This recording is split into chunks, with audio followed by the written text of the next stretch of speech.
Donc nous sommes sur le forum social de la Fête de l'Humanité pour avoir un débat sur la problématique du démantèlement des services publics, tout particulièrement les services publics de l'énergie, les services publics ferroviaires.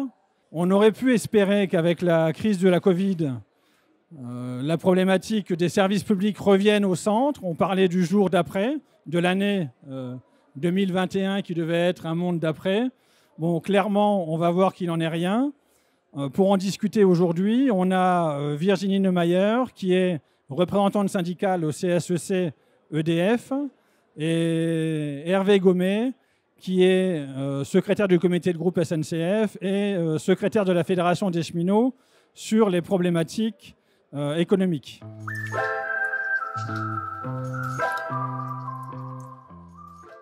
Aujourd'hui, comment tu vois toute cette évolution? Quel état des lieux tu fais sur ce service public de l'énergie? Il faut dire qu'EDF, mais comme d'autres grandes entreprises du secteur public, sont un ovni aujourd'hui pour la Commission européenne, telle qu'elle a été construite, et que ce sont des entités à abattre absolument pour que la libéralisation puisse prendre tout son espace dans l'espace Schengen. Donc nous, en tant que syndicalistes, face à cet affaiblissement des services publics, et notamment d'EDF, l'opérateur du service public de l'électricité, nous sommes mobilisés ces derniers mois, particulièrement, mais ça remonte déjà depuis quelques années. C'est moins 6500 emplois en moins de 5 ans. Je ne connais pas d'autres entreprises, alors peut-être qu'on verra sur la SNCF tout à l'heure, qui ont subi un tel plan de régression sur l'emploi, et ça, forcément, ça réduit notre capacité à faire et à accomplir dans des bonnes conditions nos missions de service public. Une vraie lutte des salariés et des syndicats, avec des impacts importants qu'il y a pu y avoir sur l'emploi. Je pense que c'est le cas aussi sur les entreprises du ferroviaire, sur la SNCF en particulier, qui a été elle-même très touchée. Hervé, si tu peux nous en dire un mot. On a toute une période où on subit beaucoup de réformes à la SNCF. On a grosso modo, pour vous donner un exemple, dans les années 80, 300 000 cheminots au statut dans l'entreprise publique. Aujourd'hui, nous sommes 116 000 cheminots au statut. Donc, on a une perte de près de 200 000 salariés. Tout ça en une trentaine d'années. C'est très très rapide comme mutation. Ça prouve et ça provoque, puisque c'est une volonté de supprimer des emplois. Voilà, l'entreprise SNCF, pour vous donner quelques chiffres de 2020, voilà, qui sont récents. Aujourd'hui, la SNCF, c'est presque 35 milliards d'euros de chiffre d'affaires. C'est une entreprise totalement internationale, qui est sur tous les continents, qui possède 900 filiales, voilà, et qui possède surtout 270 000 salariés dans tous les pays du monde. Voilà.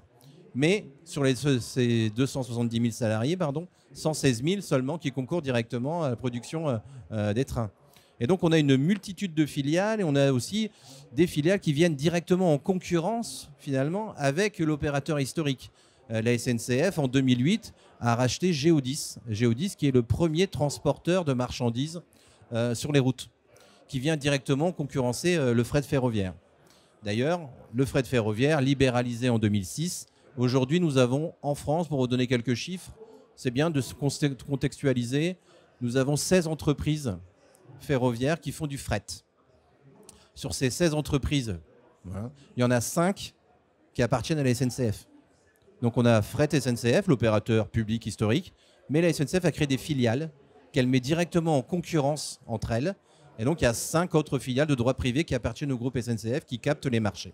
Pour toi, cet aspect transition énergétique, énergie renouvelable, est-ce que c'est une opportunité de préserver les services publics encore plus, ou est-ce que c'est un prétexte aussi pour faire rentrer de façon peut-être déloyale de nouveaux concurrents et une attaque encore plus féroce sur EDF avec le nucléaire bashing? Est-ce que tu peux en dire un mot, y compris? Il n'y a pas en fait de vision stratégique de la part de l'État. Il y a plutôt une implantation plutôt anarchique de ces moyens de production au travers de la libéralisation du marché. Et ça nous pose énormément de difficultés pour conduire le réseau d'une part, puisqu'on voit que l'intermittence, en fonction de là où elle est, s'il y a du vent, du soleil, il faut absorber ces à-coups et que d'autres moyens de production qui sont toujours, eux, nationalisés, notamment le nucléaire, mais l'hydraulique, doivent répondre pour suivre derrière la demande et que si ces questions de service public, cette cohérence nationale et même européenne ne s'établissent pas, le secteur, on va arriver à certaines limites. Donc le marché ne répond pas aujourd'hui aux besoins de la transition, ni ceux de demain, parce que l'électricité va être amenée à se développer. Donc le GIEC nous dit quand même plusieurs choses. Donc il faut développer les moyens de production d'électricité pilotables. On voit que les transferts d'usage, c'est essentiel. Il nous appelle aussi à plus d'industrie, excusez-moi, puisque l'industrie, on a tous en tête que c'est peut-être certainement polluant, mais c'est quand même le 4e secteur qui émet du CO2, loin derrière les transports, le logement, et j'ai oublié le 3e, donc c'est que 20% des émissions de CO2, l'empreinte carbone en France, mais en tout cas c'est 100% de réponse à l'industrie. Dans le monde d'après où on est aujourd'hui, qui ressemble terriblement à celui d'avant, quelles solutions vous apportez? Quels sont les points vraiment que porte aujourd'hui la CGT des cheminots sur le ferroviaire? On souhaite nous doubler la part modale du fret ferroviaire. Aujourd'hui, quand vous avez 100 marchandises qui sont transportées sur le territoire national, mais sur ces 100 marchandises, vous n'en avez que 9 qui circulent par le fret ferroviaire. Et on souhaiterait donc se fixer un objectif. Mais 88% des marchandises sont transportées par la route. Voilà. Seulement 9% par le ferroviaire. Et donc l'objectif de la Fédération CGT des cheminots est de doubler cette part modale d'ici 10 ans, puis de la porter à 25% en 2050. Et pour ce faire, nous avons un certain nombre de mesures. Et comme il faut beaucoup d'argent pour pouvoir faire rouler des trains, rénover l'infrastructure, on a aussi quelques mesures qui est phare, la nationalisation des autoroutes, qui pour nous a été une aberration à la fin en 2008 sous l'avènement de Sarkozy. Aujourd'hui, on a un peu de recul. On a grosso modo vendu nos autoroutes pour 3 milliards d'euros.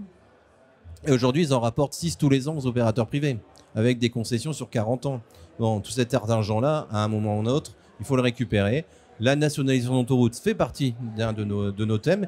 Si tu devais retenir des temps forts à venir pour préserver ce service public de l'énergie, des actions fortes que vous allez mener, on ne va pas s'arrêter à un si bon chemin. Hein. Après la suspension d'Hercule, on va donner un avenir, bien sûr, au service public. Alors, on a des propositions structurelles, structurantes même pour l'avenir. Donc, nous, on propose effectivement une nationalisation nouvelle d'EDF dans le contexte actuel. Donc, ce n'est pas une énième nationalisation, nous entendons bien. C'est une façon de permettre donc, de maintenir EDF au sein, parce qu'on est quand même une ouverture du capital à près de 18% au sein de l'État, mais la propriété capitalistique n'est pas une fin en soi. Ce qu'on vise, c'est une maîtrise public du secteur de l'énergie, donc où à la fois les salariés, d'abord d'une part, sous un renfort, une forme de renfort du contrôle social, pourraient être partie prenante sur les décisions structurantes pour l'avenir de leur entreprise, y compris avoir un droit de veto sur certaines décisions qui nous paraît complètement contraires aux bienfaits de la décision qui pourrait être prise par les conseils d'administration. Nous proposons aussi que les usagers et les élus participent de cette maîtrise au travers de comités, qui ont pris de comités dynamiques, que ce soit dans les territoires, c'est-à-dire au propre des collectivités, ou au sein effectivement d'une structure nationale et centralisée. Merci en tout cas à tous les deux. Ce que je constate, c'est que les solutions existent, elles sont là, elles sont construites, elles n'ont plus qu'à être connues encore davantage, portées par tout le monde. Et là-dessus, j'invite à aller sur le site internet, que ce soit de la Fédération des cheminots ou Mines et Énergie ou du CSEC EDF, avec, vous verrez, des choses très concrètes, souvent de bon sens, voilà, à diffuser évidemment le plus largement possible. Merci en tout cas à tous les deux. Et bon courage pour la lutte.